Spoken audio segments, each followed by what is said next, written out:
የኢትዮጵያ ፌዴራዊ መንግስትና ህዝባዊ ወያኔ ሓርነት ትግራይ ህወሓት በኃይል መዳከም፣ በውጭዎች ጫና፣ በድርድር ስምምነትም ያበረዱት ጦርነት ዳግም ይጫራል የሚለው ስጋት ብዙዎችን እያሰጋ እያብሰከሰከም ነው።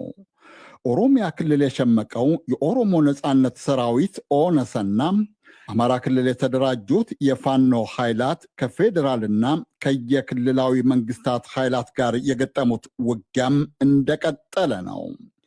አማጽያን ወይም ሌሎች ታጣቂዎች በየአካባቢው የሚያደርሱት ጥቃት፣ እገታና ዘረፋም የሰዎችን የዕለት ከዕለት እንቅስቃሴ እያወከው ነው።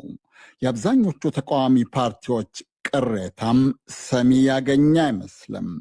በዚህ መሃል በኢትዮጵያ ብሔራዊ ምርጫ ቦርድ አገላለጽ ኢትዮጵያ መረጠች። እንደተጠበቀው ገዢ ፓርቲዋ አሸነፈም። እንዴት እና ከእንግዲህስ? ኢትዮጵያ ፖለቲከኞች፣ ምሁራንና ልሂቃን በአጠቃላይ በየትኛውም ጎራ ቢሰለፉ ለየድርጊት ብሂል ዕቅድ ውጤቶቻቸው ልዩ ማለትን ያዘወትራሉ ወይም ይወዳሉ። የዘንድሮው ምርጫ ልዩ የሚባልበት ብዙ ምክንያቶች አሉት። የገዢው ፓርቲ መሪዎች፣ አባላትና ደጋፊዎች ምርጫው ከቀዳሚዎቹ ልዩ ለመሆኑ ከሚሰጧቸው ምክንያቶች አንዱ ለመምረጥ የተመዘገበው ሕዝብ ቁጥር ከ54 ሚሊዮን መብለጡን ነው።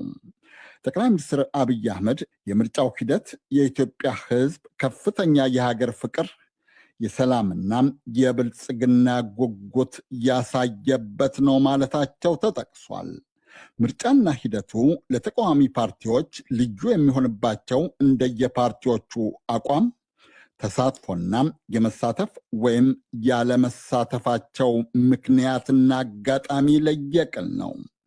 ከተመሰረተ ከ1987 ጀምሮ በተደረጉ ምርጫዎች ሁሉ ሲሳተፍ የነበረው የኢትዮጵያ ሶሻል ዴሞክራቲክ ፓርቲ ኢሶዴፓ ሊቀመንበር ዶክተር ራሄል ባፌ እንደሚሉት በዘንድሮ ምርጫም እንዳይሳተፍ መታገዱ ምርጫና ሂደቱን ህገወጥና ልዩ ያደርገዋል። ራሄል እንደሚሉት ፓርቲያቸው በምርጫው ለመሳተፍ ከ300 በላይ እጩዎች አስመዝግቦ ነበረ። ይሁንና በምርጫው ለመሳተፍ እስከ ፍርድ ቤት የደረሰ ሙግት ቢገጥምም እንዳይሳተፍ ታግዷል። በ1960ዎቹ አጋማሽ የተመሰረተው የኦሮሞ ነጻነት ግንባር ኦነግ በአንጻሩ ከተመሰረተ ለመጀመሪያ ጊዜ በዘንድሮው ምርጫ ተካፍሏል። የፓርቲው የፖለቲካ ጉዳይ መኮንንና የህዝብ ተወካዮች ምክር ቤት እጩ ዳዊት አብደታ እንደሚሉት ፓርቲያቸው በምርጫው የተወዳደረው የፖለቲካ ፓርቲ ፍቃዱ እንዳይሰረዝበት ነው። ይሁንና አጋጣሚው ኦነግ ርዕይ፣ ዓላማና ፕሮግራሙን ለህዝብ ለማስተዋወቅ ተጠቅሞበታል ይላሉ። በ50 ዓመት ታሪኩ ለመጀመሪያ ጊዜ ነው በኢትዮጵያ የምርጫ ፖለቲካ ተሳትፎ ያደረገውና ይህን አጋጣሚ ያው እውነቱን ለመናገር እንደ ትንሽ ነገር መቁጠር አንችልም። በዚህ አጋጣሚ ቢያንስ ለህዝባችን ያለንን ራዕይ፣ የፖለቲካ ፕሮግራም፣ ዓላማችንን ለመናገር ችለናል። አቶ ዳዊት እንደሚሉት ኢትዮጵያ ውስጥ ነፃ ተቋማት የሉም። በዚህም ምክንያት ምርጫና ሂደቱ ነፃ፣ ፍትሐዊና ዲሞክራሲያዊ ነው ማለት አይቻልም። ነፃ፣ ፍትሐዊና ዲሞክራሲያዊ የሆነ ምርጫ ለማካሄድ መሰረታዊ የሆኑ ነገሮች አሉ። በዚህ ሀገር ባለው ተጨባጭ ሁኔታ እነዛ መሰረታዊ ነገሮች ከሚዲያ አንጻር፣ ከሲቪክ ሶሳይቲ አንጻር፣ ፍርድ ቤትንም በተመለከተ እዚህ ሀገር ነፃ ተቋማት የሉም። ያው ሂደቱም ከዚሁ አንጻር የሚለካ ነው። ከዚህ በተጨማሪ ደግሞ በሀገራችን ያለው ተጨባጭ የሰላም ሁኔታ በፈለግነው ልክ የምርጫ ቅስቀሳም ለማድረግ ሆነ ተሳትፎ ለማድረግ የሚያመች ሁኔታ የለም። የኦሮሞ ነጻነት ግንባር በ50 ዓመት ታሪኩ ለመጀመሪያ ጊዜ በተወዳደረበት ምርጫ አቶ ዳዊት አብደታን ጨምሮ በሁለት የከተማና በ4 ክልሎች 163 እጩዎችን ለፌዴራልና ለክልል ምክር ቤቶች አባልነት አወዳድሮ ነበረ። ብሔራዊ ምርጫ ቦርድ ይፋ ባደረገው ውጤት መሰረት ግን የህዝብ ተወካዮች ምክር ቤት አንድም የኦነግ እጩ በምርጫው አላሸነፈም። ልዩም በለው ይሆን? እንደ ኦነግ ሁሉም የፖለቲካ ፓርቲነት ፍቃዱን ላለማጣት በጥቂት የምርጫ ክልሎች የተወዳደረው የኦሮሞ ፌዴራዊ ኮንግረስ ኦፌኮ ፕሬዚደንት መረራ ጉዲና እንደ ምርም እንደ ቀልድም እንደ ምጸትም እያሉ የዘንድሮን ምርጫ ለፈጣሪና ለ4 ኪሎ ትተናል ይላሉ። ቅርጫው እንኳን ለመሆን ያልተዘጋጀ ምርጫ ውስጥ መግባቱ አስጨነቀን። በዚህ ምክንያት ነው ለራሳችንም ለኢትዮጵያ ህዝብም በእንደዚህ አይነት ውስጥ ገብተን ብዙ ላንለውጥ ላንጠቅም ደግሞ አንዳንድ ጊዜ ሲቀልድ ሲጠይቁኝ እንግዲህ የዘንድሮ ምርጫ ለእግዚአብሔርና ለ4 ኪሎ ትተናል ያለው የፖለቲካ ሳይንቲስቱ መረራ ጉዲና ከምጸቱ ጀርባ የዘንድሮ ምርጫ ከዚህ ቀደም የተደረጉትን ያክል እንኳን ውድድር፣ ፉክክርና የምርጫ ሂደቶችን ያላስተናገደበትን ምክንያት ዘርዝረዋል። ነፃ ናቸው ከሚባሉ ፖለቲካ ፓርቲዎች ጋር መንግስትን በተደጋጋሚ ጠይቀናል። አስቻይ ሁኔታዎችን እንዲፈጥር መንግስት ዝግጁ አይደለም። በተለይም ከሁሉም በላይ 2 መሰረታዊ ነገሮችን የማይፈታ ምርጫ ውስጥ መግባቱ አስጨነቀን። ሁለቱ እንግዲህ መሰረታዊ የማይፈታቸው ነገሮች አንደኛው ዘላቂ ሰላምና መረጋጋት አያመጣም። ሁለተኛ ሀቀኛ እውነተኛ ዲሞክራሲያዊ ስርዓትን አይፈጥርም። ሁለቱም ካልፈጠረ ምንድን ነው የምናገኘው? ጠየቁ ፕሮፌሰር መረራ ጉዲና። ምርጫው የፕሮፌሰር መረራን ጥያቄ መመለስ አለመመለሱ በእርግጥ አሁን በግልጽ አይታወቅም።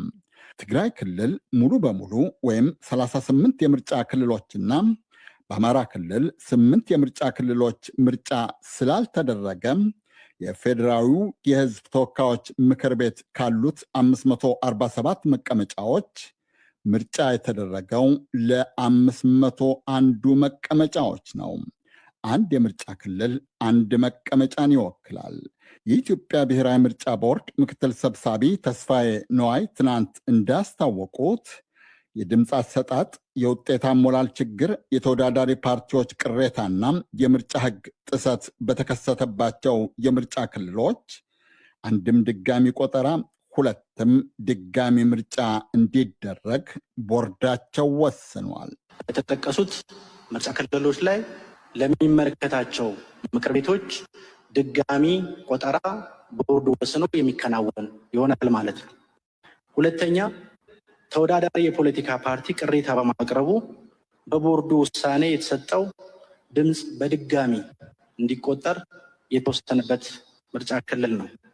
ሶስተኛ፣ ጉልህ የሆነ የምርጫ ህግ ጥሰት መፈጸሙን ቦርዱ በማረጋገጡ ድጋሚ ምርጫ የሚካሄድባቸው ምርጫ ክልሎችን እጠቅሳለሁ። የብሔራዊ ምርጫ ቦርድን ዝርዝር አሃዛዊ መግለጫ ያሰሉ የዜና ምንጮች እንደዘገቡት ከ501 የምርጫ ክልሎች የ15ቱ ውጤት አልተገለጸም። ትናንት ይፋ የሆነው የምርጫ ውጤት የ486ቱ የምርጫ ክልሎች ወይም የህዝብ ተወካዮች ምክር ቤት መቀመጫዎች ውጤት ነው። ከ486ቱ መቀመጫዎች 438ቱን ጠቅላይ ሚኒስትር አብይ አህመድ የሚመሩት ብልጽግና ፓርቲ አሸንፏል። ወደ 90 በመቶ ግድም ማለት ነው። ኢትዮጵያ ከአፄ ኃይለሥላሴ ዘመን ጀምሮ ምርጫም ታደርጋለች። በተደረጉ ምርጫዎች ሁሉ ተቃዋሚ ፓርቲዎች ማሸነፍ አይደለም 40 እና 30 ከመቶ የሚሆን ድምፅ እንኳን ማግኘታቸው በይፋ ተነግሮ አያውቅም። የተደረጉት ምርጫ ሂደቶችና ውጤቶቻቸው ሁሌም እንዳወዛገቡ ነው። በኢትዮጵያ የቅርብ ይሁን የሩቅ ዘመን ታሪክ የተደረጉ ለውጦች በሙሉ በምርጫ የተደረጉ ሳይሆን በቤተ መንግስት ሴራ፣ በመፈንቅለ መንግስት፣ በጦርነትና በህዝባዊ አመፅ የተደረጉ ናቸው። ምክንያቱ በእርግጥ ብዙ ሊሆን ይችላል። ፕሮፌሰር መረራ መሰረታዊ ችግራችን የሚሉትን ይጠቅሳሉ። መሰረታዊ ችግሮቻችን ልነሳ። ከምኒልክ ዘመን ጀምሮ የኢትዮጵያ መሪዎች 2 አጀንዳ ነበራቸው። አንደኛው ካቺንግ አፕ ዊዝ ዩሮፕ፣ የዛን ጊዜ አውሮፓ ናት የዓለም ማዕከል፣ አሜሪካ አልተፈጠረች ገና ነበረች እና ከአውሮፓውያኖች ጋር እንስተካከል መስተካከል አለበት የሚል አጀንዳ ነበራቸው። ሁለተኛ አጀንዳቸው ደግሞ በእኩልነት ላይ የተመሰረተ ሳይሆን አንድ ሀገር፣ አንድ ህዝብ፣ አንድ ምን እንፈጥራለን፣ የተዋሃደች ኢትዮጵያ እንፈጥራለን ነው። ከምኒልክ እስከ ዶክተር አብይ ሁለቱም አልተሳኩም። ለምን እንዳልተሳኩ እንግዲህ ምንድነው ንጉሠ ኃይለሥላሴም ደርግም ኢህአዴግም ብልጽግናም ዋና ጉዳያቸው ምንም ነገር አንተ የምትላቸውን እርምጃዎች ምናምኖች ሲወስዱ እንዴት ስልጣን ላይ እንቆይ ነው እንጂ እንዴት ሀገሪቷን መሰረታዊ ችግሮች እንፍታና እናስተካክል አይደለም። ሁልጊዜ አይናቸው እዛ ላይ ስለሆነ ይበላሽባቸዋል። ችግሩ ስለማያጠኑት ነው ወይስ ስለማይገቡት ነው? አይናቸው ስልጣናቸው ላይ ነው። ከ5 ዓመት በፊት እንደሆነ ሁሉ በዘንድሮ ምርጫ ያሸነፈው ብልጽግና ፓርቲ ከትግራይ ክልል እስከ አዲስ አበባ ጠረፎች የህዝብን ህይወት ኑሮና እንቅስቃሴን ለአደጋ ያጋለጠውን የጸጥታ መታወክ፣ የፖለቲካ ውዝግብ፣ ህዝብ ያማረረውን የኑሮ ውድነት፣ የባለስልጣናቱን ሙስናና የአስተዳደር ዕውቀት ጉለትን ካላሻሻለ የትናንቷ ኢትዮጵያ ዛሬ እንደሌለች ሁሉ ዛሬ ያለችው ኢትዮጵያ ነገ መኖሯ በእርግጥ ሲበዛ ያጠራጥራል። የምርጫው ውጤት ከተነገረ በኋላ ትናንት ብልጽግና ፓርቲ ባወጣው የምስጋና መግለጫው ዘላቂ ሰላምና ጸጥታን ለማስፈንና የህግ የበላይነትን በጽኑ መሰረት ላይ ለመገንባት የኑሮ ውድነትን ለማቃለልና የምግብ ዋስትናን ለማረጋገጥ ዘላቂ የሥራ ዕድሎችን በስፋት ለመፍጠርና የዜጎቻችንን የኢኮኖሚ ተጠቃሚነትና ሀገራዊ አስተዋጽኦ ለማሳደግ እያለ የዘረዘራቸውን የህዝብ ጥያቄዎች ለመመለስ በቁርጠኝነት የምንሰራ ይሆናል ብሏል።